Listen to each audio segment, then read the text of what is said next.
तो अब करते हैं एग्जांपल नंबर 7। क्या है पढ़ेंगे, फाइंड द डिस्क्रिमिनेंट। हाँ भाई, डिस्क्रिमिनेंट फाइंड करना है इसमें, of the quadratic equation this, and hence find the nature of the roots. अब भाई आपसे इसमें दो चीज़ नई है, मतलब एक तो आपको इसको डिस्क्रिमिनेंट फाइंड करनी है ना। उसके बाद आपसे बोला है नेचर ऑफ रूट्स फाइंड करना है। अब ये कैसे फाइंड करेंगे, नेचर ऑफ रूट्स और डिस्क्रिमिनेंट है क्या। देखो मैं आपको बात बताता हूँ। अगर कोई quadratic equation a x square plus B x plus C equal to zero, ये आपकी एक कोई क्वाड्रेटिक इक्वेशन है, ठीक है। अभी क्वाड्रेटिक फॉर्मूला होता है जिससे क्या है, रूट्स निकलते हैं। क्या फॉर्मूला होता है, x equal to minus b plus minus under root b square minus 4ac upon 2a, ठीक है। तो ये क्वाड्रेटिक फॉर्मूला होता है, इससे क्या निकलते हैं, रूट्स। अब रूट्स या सॉल्यूशन कह दो या जीरोस कह दो, अब वो रूट्स होते क्या है। देखो एक्स की ऐसी वैल्यू जो इसमें हम पुट करेंगे तो हमारा आर एल एच एस और आर एच एस बराबर हो जाएगा। ये होते हैं रूट्स या सॉल्यूशंस या क्वाड्रेटिक इक्वेशन, एक ही चीज़ है, ठीक है।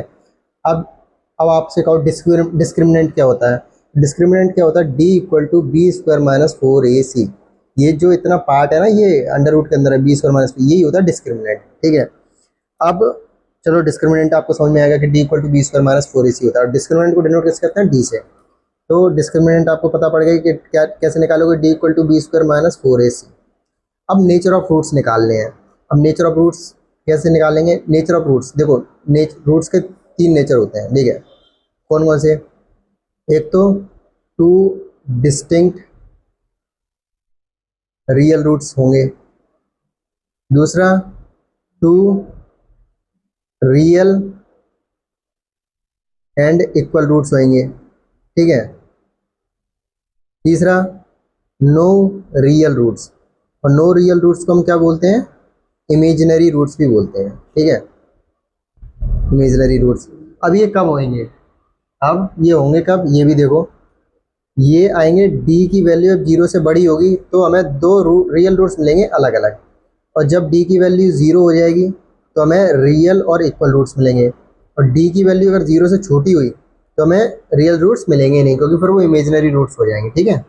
ये तो अभी पढ़ने नहीं है, ये 11th क्लास में पढ़ेंगे अगर आप मैथ्स लोगे, और ये अभी आपको मैं समझा देता हूँ। अब जैसे टू डिस्टेंस रियल रूट्स कब मिलेंगे, अब आप बात पकड़ो, ऐसे समझना कि अगर मान लो डी की वैल्यू जीरो से बड़ी हो गई, जीरो से बड़ी हो गई, तो आपके जो रूट्स निकलेंगे वो कैसे निकलेंगे, minus b plus under root b square minus 4ac upon 2a, और x equal to minus b plus plus की जगह आप क्या देखो, प्लस माइनस है, एक बार प्लस ले लिया, आप क्या लेंगे, माइनस, ठीक है। तो यह क्या आ जाएगा, B square minus 4ac upon 2a।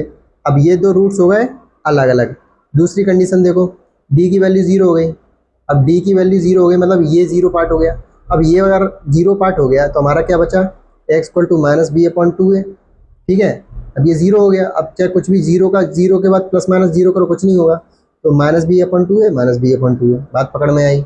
ये कब की है, जब डी जीरो के बराबर हो जाए, अगर ये जीरो हो गया तो प्लस माइनस के बाद जीरो ऐड करो, कुछ फर्क थोड़ी पड़ रहा है।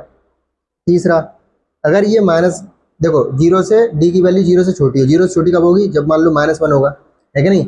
अब अगर हम अंडर रूट -1, ये आपने अभी पढ़ा ही नहीं है, ठीक है, तो इसके लिए हम नो रियल रूट्स लिख देंगे।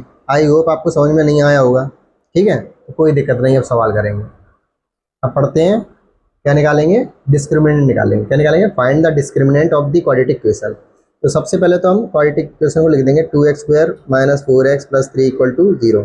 ये हमारी क्वाड्रेटिक इक्वेशन है। अब इसको हम कंपेयर करेंगे, किससे कंपेयर करेंगे, A x square plus B x plus C equal to 0 से कंपेयर करेंगे। अब ए की वैल्यू क्या आएगी, 2, और बी की वैल्यू कितनी आ जाएगी, -4, और सी की वैल्यू क्या आ जाएगी, 3। ये आ गया अपना कंपेयर करने के बाद। अब सबसे पहले डिस्क्रिमिनेंट निकालेंगे। डिस्क्रिमिनेंट कैसे निकालेंगे, D equal to b square minus 4ac, ठीक है कि नहीं। अब इसके बाद बी की वैल्यू कितनी है, -4 का स्क्वायर माइनस 4, ए की वैल्यू 2, सी की वैल्यू 3। -4 का स्क्वायर कितना होगा, 60, 4 टू 8, 8 3 24, तो 60 माइनस 24 -8।